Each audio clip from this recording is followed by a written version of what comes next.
بسم الله الرحمن الرحيم. أعزائي طلبة وطالبات الصف الثاني الثانوي، أهلا بكم في درس جديد من دروس مادة التاريخ. النهاردة إن شاء الله درسنا بعنوان مصر من الفتح الإسلامي حتى قيام الدول المستقلة. مصر من الفتح الإسلامي حتى قيام الدول المستقلة.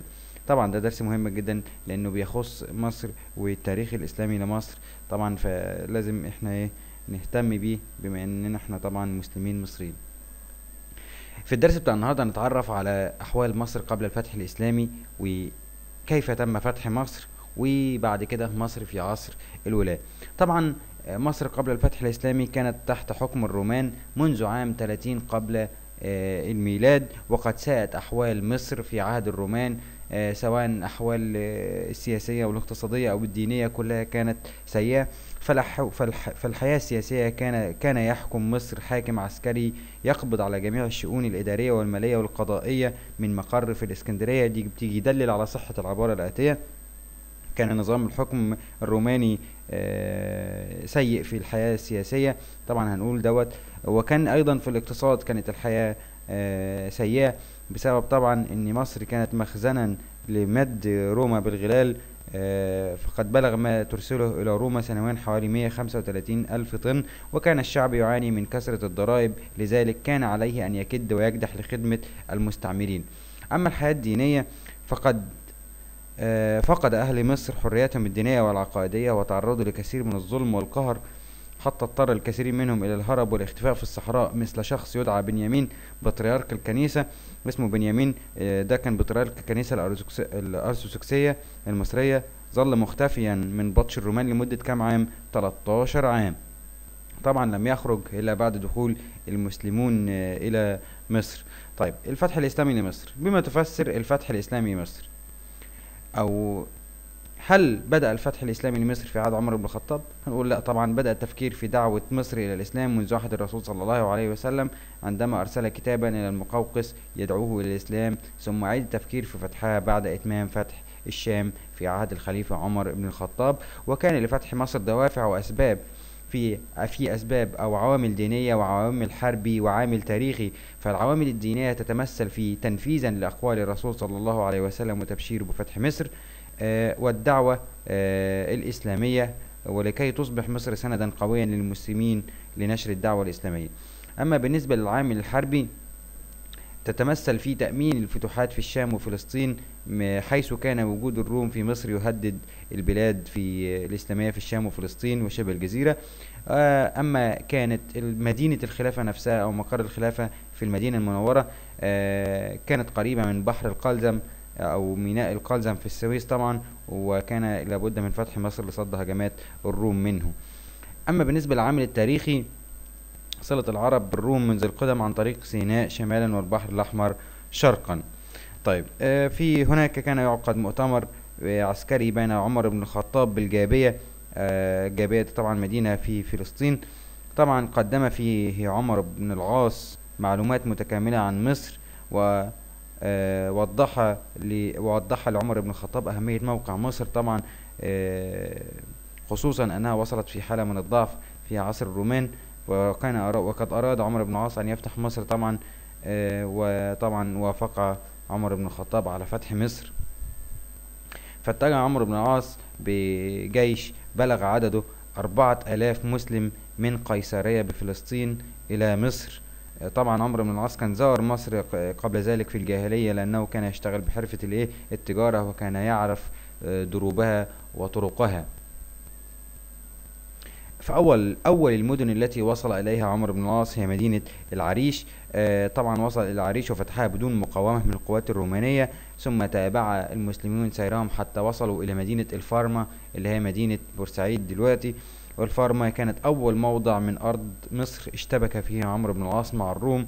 بعد حصار دام شهر، استولى عمرو بن العاص على مدينة الفارما عنوة. نيجي بعد كده عند المدينة التي تلت الفارما، وهي مدينة بلبيس. بلبيس طبعا سلك عمرو بن العاص طريقا يقوده إلى بلبيس عن طريق الصحراء. دي بيجي بمتفسر لماذا سلك عمرو بن العاص طريقا إلى الصحراء أو طرقه في الصحراء. هنقول لكي يضمن حماية القوات الإسلامية من الخطر المفاجئ من جانب الرومانيين، والذي كان قليل الخبرة طبعا بحرب الصحراء. احنا بنتكلم عن الرومانيين. بنيجي عند المدينة الرابعة معانا وهي أم دنين. هي تعتبر قرية أم دنين. عمرو بن العاص واصل زحفه حتى وصل على قرية أم دنين شمال الأزبكية، والتي كانت بمثابة معقل هاما شمال حصن بابليون. دي ما هي أهمية قرية أم دنين؟ أنها تعتبر معقل هاما شمال حصن بابليون الذي فر الرومان من أم دنين إلى حصر بابليون. حصن بابليون لو جينا اتكلمنا عنه زي ما موجود قدامكم في الصورة دي، صورة الحصن بابليون. طبعا هو أقوى الحصون الرومانية في مصر، وكان مقر المقوقس حاكم مصر البيزنطي.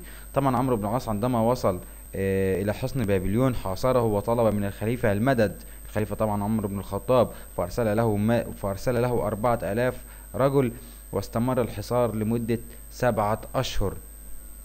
واضطر المقوقس الحاكم الروماني إلى دخول في مفاوضات مع عمرو بن العاص، وبعث رسله ليتفاوضوا مع المسلمين ويتجسسوا على حالة الجيش الإسلامي. فبعث عمر برسالة معهم وحدد مطالبه للمقوقس، طبعا وهي الدخول في الإسلام أو الجزية أو القتال. طبعا اتفقوا الطرفان على الصلح، وكان من شروط الصلح أن يلتزم الأقباط بدفع دينارين عن كل شخص، ويعفى منه الشيوخ والنساء والأطفال، وتبقى للروم أرضهم وأموالهم على ما هي عليه. لكن بيظهر هرقل ملك الروم ورفض الصلح، واتهم المقوقس بالتقاعس عن حماية مصر. وأما المقوقس طبعا فأخبر عمرو بن العاص برفض هرقل للمصالحة، والتزم المقوقس بعهده وطاعته لمصر ومن معه من الأقباط. وتم فتح حصن بابليون بعد طول الحصار من المسلمين، أو مع امتداد الحصار طول الحصار للمسلمين. طبعا صعد الصحابي الزبير بن العوام إلى الحصن وكبر، فظن الروم أن العرب اقتحموا الحصن ففروا هاربين، ودخل الزبير وأصحابه إلى الحصن ففتحوه، واقتحم المسلمين حصن بابليون. بكده سيطر المسلمون على حصن بابليون اللي هو يعني في القاهرة. يعني القاهرة ما كانتش لسه اتبنت، يعني هي موضوعه دلوقتي في القاهرة.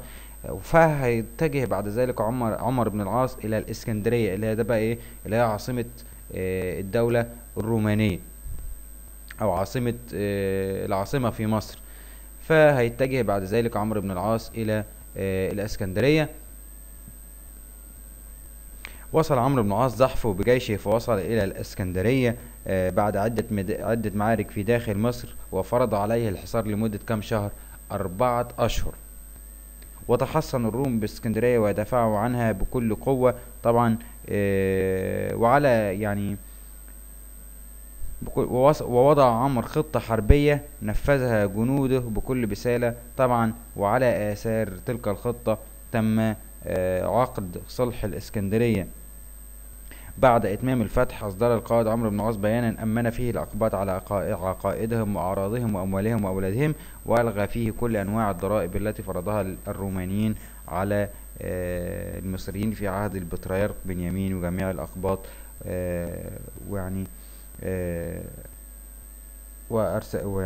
وجمع الأقباط وعهد إليهم بالأمان. طيب أنا عايز أتعرف دلوقتي على شروط صلح الإسكندرية. شروط صلح الإسكندرية: أول حاجة تعقد هدنة مدتها 11 شهرا لا يقوم أحد الطرفين خلالها بأي عمل حربي ضد الآخر. 2. يتم ترحيل الحامية الرومانية في البحر ويحمل الجنود معهم متاعهم وأموالهم. رقم 3. ألا يعود الروم لمصر ثانية أو يحاولوا استردادها، وألا يتعرض المسلمون للكنائس بسوء، ويبقى اليهود بالإسكندرية كما هم. يبقى في أيدي المسلمين 150 جنديا روميا و50 مدنيا ضمانا لتنفيذ بنود تلك المعاهدة. أصبحت مصر بذلك دولة إسلامية، أو أصبحت ولاية إسلامية، وامتدت في مصر في عصر الولاية. طبعا مصر في عصر هنتكلم بقى عن مصر في عصر الخلفاء الراشدين. ولما نتكلم عن مصر في عصر الخلفاء الراشدين يبقى لازم نتكلم عن الولاة الذين حكموا مصر. فأول حاجة بلغ عدد ولاة مصر في العصر الخلفاء الراشدين 5 ولاة، أشهرهم طبعا مين؟ عمرو بن العاص. أشهرهم طبعا عمرو بن العاص الذي أقره عمر بن الخطاب وليا على مصر. دي بتيجي أكمل من الذي أقر عمرو بن العاص وليا على مصر. طبعا احنا عارفين مين عمر بن الخطاب. طيب أهم أعمال عمرو بن العاص: اهم اعمال عمرو بن العاص. عمرو بن العاص عمل رضي الله عنه طبعا عمل 4 اعمال مهمه. رقم 1 بناء مدينه الفسطاط، وبناء مدينه الفسطاط هي العاصمه، عاصمه العاصمه لمصر طبعا. فشرع عمرو بن العاص في بنائها، بمجرد عودته من الاسكندرية طبعا بعد توقيع معاهدة الاسكندرية، وسميت الفسطاط نسبة إلى فسطاطه يعني خيمته الذي نصب عنه عند دخول مصر. وقد استمرت الفسطاط في الاتساع والازدهار وأصبحت مركزا هاما للتجارة. رقم 2 بناء المسجد اللي هو مسجد عمرو بن العاص، وكان يطلق عليه تاج الجواميع، وتم بناؤه في وسط مدينة الفسطاط. رقم 3 حفر خليج أمير المؤمنين، حفر خليج أمير المؤمنين يعد من أوائل أو هنقول بقى حفر خليج أمير المؤمنين كان يعرف عند الرومان باسم خليج طرجان، وهو خليج أو بحر يربط ما بين نهر النيل والبحر الأحمر.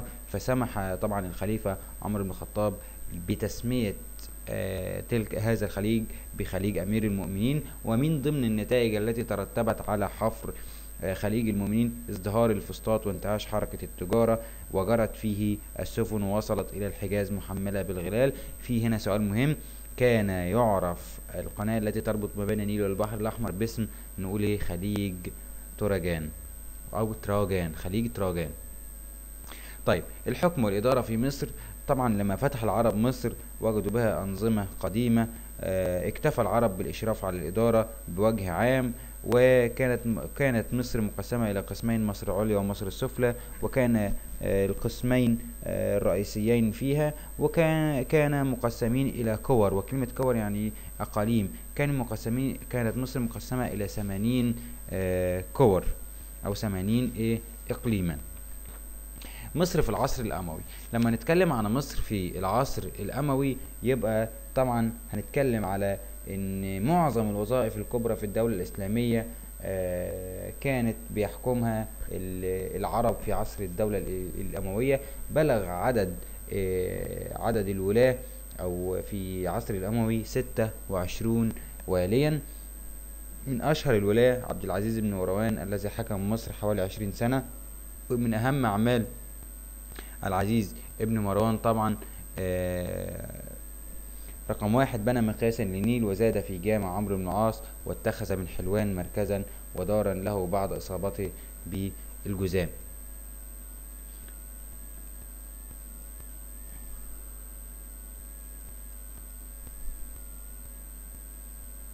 طيب مصر في عصر العباسي. طبعا قامت الدولة العباسية على أكتاف الفرس، ومن أشهر الولاة العباسيين هو أو كان من أشهر الولاة العباسيين الذين تولوا على مصر ولاة من الترك. كان أولهم طبعا يزيد ابن عبد الله التركي، يزيد ابن عبد الله التركي. طبعا اتبع الخلفاء العباسيين سياسة إقطاع بعض الأقاليم للدولة العباسية لبعض الشخصيات التركية على أن يؤدوا مالا معينا للخليفة، ومن ضمنهم الخليفة المعتصم الذي أقطع إشناس التركي، والخليفة الواثق الذي أقطع إيتاخ التركي، والخليفة المنتصر الذي أقطع بايك باك التركي. طبعا في نقطة مهمة، كانت كثرة تغيير الولاة في مصر في مدة قصيرة أثناء العصر العباسي، كان ذلك يرجع إلى ضعف الخلفاء العباسيين. ورقم 2 بعد مقر الخلافة العباسية عن مصر، فلم يأمن الخلفاء أن يتركوا طبعا أن يتركوا ولاية مصر في الحكم طويلا لئلا يطمعوا في الاستقلال بالبلاد. بكده نكون انتهينا من درس النهاردة اللي هو مصر في عهد أو في مصر من الفتح الإسلامي حتى قيام الدولة المستقلة. أي حد عنده سؤال، أي تعليق، أي نقطة مش مفهومة، ممكن يسيب التعليق بتاعه أسفل الفيديو وأنا هرد عليه مباشرة. شكرا لحسن استماعكم.